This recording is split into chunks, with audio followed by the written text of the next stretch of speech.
లూకాసు సువార్త 2వ అధ్యాయము 8వ వాక్యాన్ని చదువుకుందాం.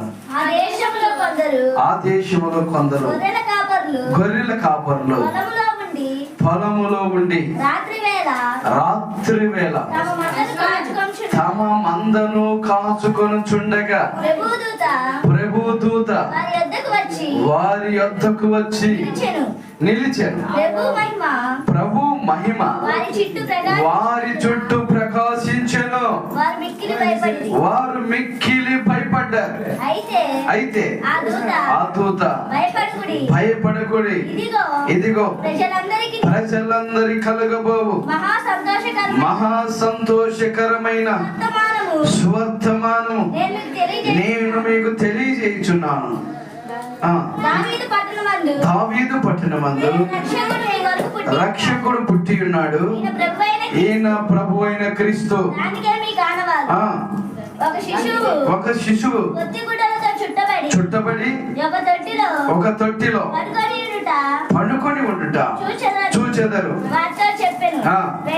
వెంటనే పరలోక సైన్య సమూహము ఆ దూతతో కూడ నుండి సర్వోన్నతమైన స్థలములలో దేవునికి మహిమయు ఆయనకి ఇష్టలైన మనుషులకు భూమి మీద సమాధానము కలుగుగాకని దేవునికి స్తోత్రము చేయుచుండెను. ప్రైజ్ ది లార్డ్, హల్లెలూయా.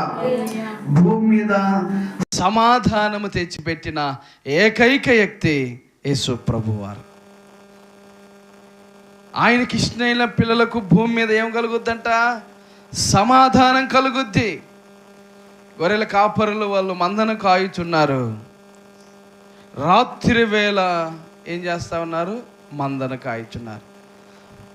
ఈ విషయాన్ని మనము జాగ్రత్తగా ఆలోచన చేసినప్పుడు దేవుని పిల్లలమైన మనము వారిని చూసి నేర్చుకోవాల్సిన విషయం ఏంటంటే, రాత్రి వేళ తమ మందను కాయుచున్నారు అంటే దేవుని పిల్లలైన మనందరము మెలకువగలిగి ప్రార్థన చేసే వారిగా మనం ఉండాలి. ఎప్పుడు చూసినా ఒక చాకచక్యంగా ఉండాలి, హుషారుగా ఉండాలి, ఎప్పుడు మెలకువతో ఉండాలి, వంపుగా ఉండకూడదు.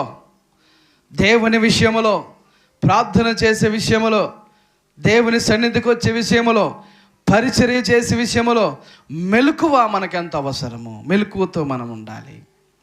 వాళ్ళు రాత్రి వేళ నిద్రపోతున్నారు. వాళ్ళు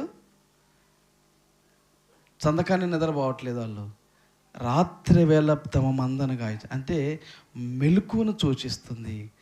మన జీవితాల్లో ఎప్పుడు యేసు ప్రభు వస్తాడో మనకు తెలియదు. అందుకని మనం మెలకువతో ఉండాలి. మెలకువ అంటే ఎప్పుడొచ్చినా భూమి మీద ఆయనకి ఇష్టమైన ప్రజలుగా జీవించినప్పుడే సమాధానం కలుగుద్ది. వారి కుటుంబంలో సమాధానం ఉంటుంది.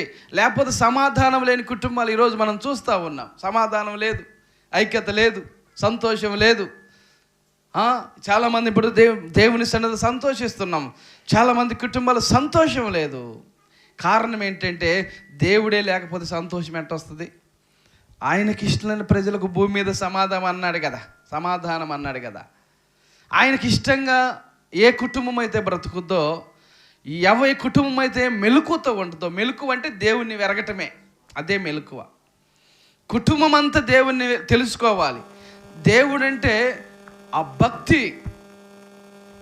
భక్తి మార్గంలో నీతి, ఎప్పుడైతే నీతిగా మనం బ్రతుకుతామో అప్పుడే మనకి మెలకువ ఉన్నట్లు. ప్రైజ్ ది లార్డ్, హల్లెలూయా. మనం ఎప్పుడు నిద్రపోయే వారిగా ఉండకూడదు.